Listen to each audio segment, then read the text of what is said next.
What's going on, guys? Welcome back to another video where today we are taking things back to basics, right to the very beginning, by showing you 8 things that if you're not already doing, they will instantly improve your riding. Came about when me and Tom were having a discussion over dinner, and we were speaking about the things that I used to do wrong as a beginner that we see other people doing wrong out on the trails, and we thought it was so important that we made this video so that we can share it with you guys to help you take your riding to that next level. This video is aimed more at the beginner rider, but if you're not a beginner, still pay attention because you might have trained a few bad habits and forgot some of these points that we're about to bring up. So with all that being said, let's take a look at the first tip. Number 1 is to familiarise yourself with your bike. Bikes come in all different sizes, styles, suspension, no suspension, so it's important you know what style of bike you're riding. It is also important to familiarise yourself with the controls. So if you've got an e-bike, make sure you know how to turn the power up and to turn the power down, know what brakes what one does the front and what one does the back. That's super important. With your gears, know which one makes it easier to pedal and which one makes it harder. And also as well, if you've got a dropper post, know where the lever is, because the worst thing is if you're going down a trail, you accidentally hit it and the saddle hits you up the bottom. If your bike has suspension, then it's important you know how it reacts. And also with your tyres, have a feel of how much PSI is in there, because if there's too much or too little, then you can top it up or release some air. Now that you're familiar and comfortable on the bike, let's see what Tom's top tip is. Number 2, brake modulation. It is vital as a mountain bike rider that you have fantastic braking control, and I think it's better to practice this in a safe environment as opposed to being in a situation where you suddenly need to use those brakes and you've got no idea what you're doing. The biggest piece of advice I could give any beginner rider is to always cover your brakes with one finger at all times.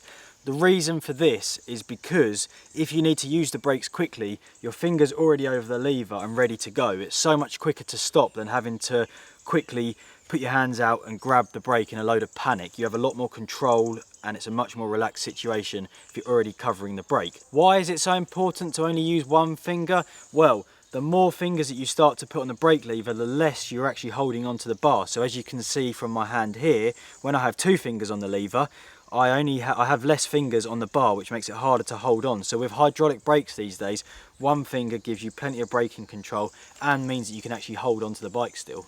Now that you're covering your brake levers, it's time to find yourself a slope like this. As Cara said, familiarise yourself with which brake is which, and then what you want to do is practice regulating your speed so that you can really get used to how powerful your brakes are, where they're biting, and how to really scrub speed off and control your bike. That example just there was relying quite a lot on the front brake. I'm also going to show you a way that you can practice controlling with the rear brake. Here I'm going to be using just the rear brake, not using the front, and really understanding and feeling how much power that brake has and also where it's biting before locking the rear wheel. If you practice these skills well at a beginner stage, then they will serve you well throughout your whole riding career. So get out there and get your braking dialed.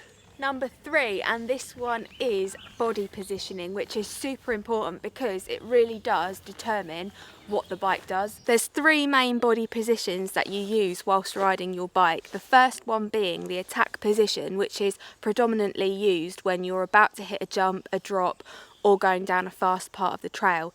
This consists of having your pedals flat, your body weight central, your out of the saddle, elbows and knees bent, and you looking ahead. And for any of you guys that do squats out there, it's pretty much like doing a squat but just on your bike.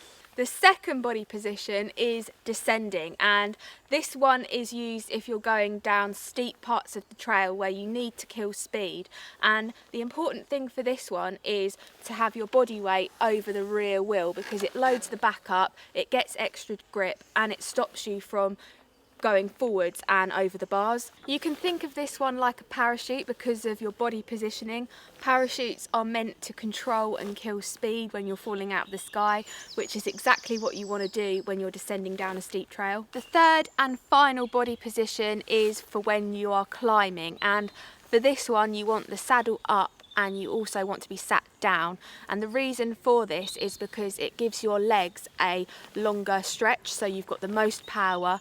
Body position wise, you actually want to be exactly where your saddle is, and the reason for this is because you don't want to wheel spin the rear wheel, or you don't want to lift the front wheel. If you're on an e-bike, be aware because the power might actually lift the front wheel, which is why you have your back brake covered at all times. Number 4, lifting your front wheel off the ground. Now, this is arguably the most used skill as a mountain biker, mainly used actually for doing jumps and hitting drops, but we're not going to cover that today. We're looking at more basic uses of this skill, such as lifting your front wheel over things that are in your way on the trail, like roots, logs, little holes, small ditches. If you can lift the front wheel up, then it's going to help you to actually just overcome these obstacles and keep that flow up on the trail. Linking back to what Cara just said about climbing and the front wheel coming off the ground, if you've practiced lifting the front wheel beforehand, when you're in this scenario, you're going to know exactly how to react and not freak out. Finally, one of the skills that you will try and learn quite quickly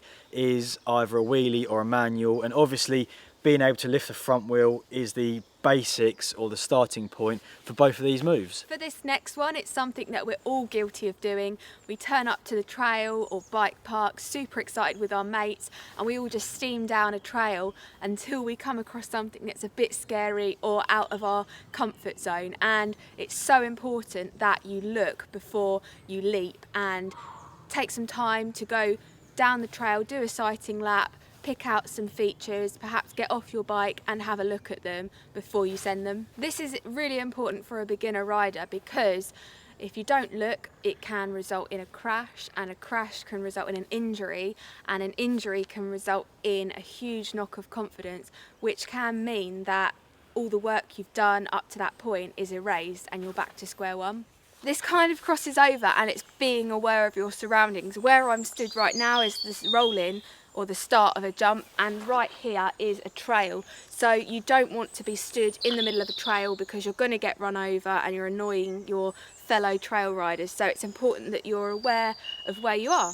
Number 6, and that is tight cornering, which is something that I never thought of as a problem for riders until I started watching Cara learning to ride her bike. And I noticed that certain parts of trail or certain trail centres have really low speed tight corners, and Cara was always getting off or putting her feet down. So I thought, actually this is something that probably a lot of people struggle with, and how can people learn to improve that? Well, what you need to do is find yourself a setup like this with 2 tight trees, and ideally you want to be able to link together a perfect figure of 8. Ideally you want a nice low speed controlled figure of 8 like what I'm performing right now. But Cara didn't like left-handers, so it's perfect practice like this. And if you're struggling to make the tight turns, you can always jump the front wheel like what we just learned over there.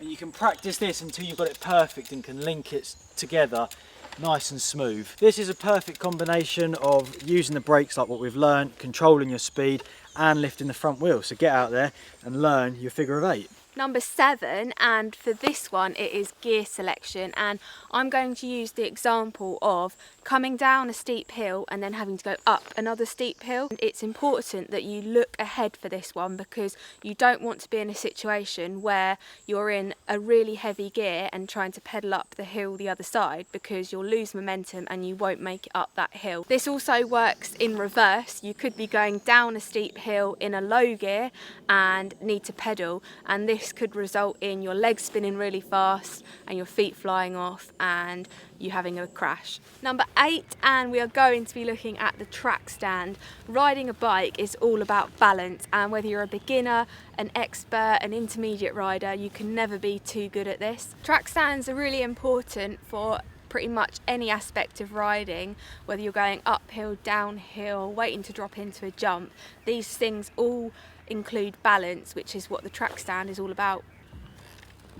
A good way to practice balance is to find a line and just ride along it.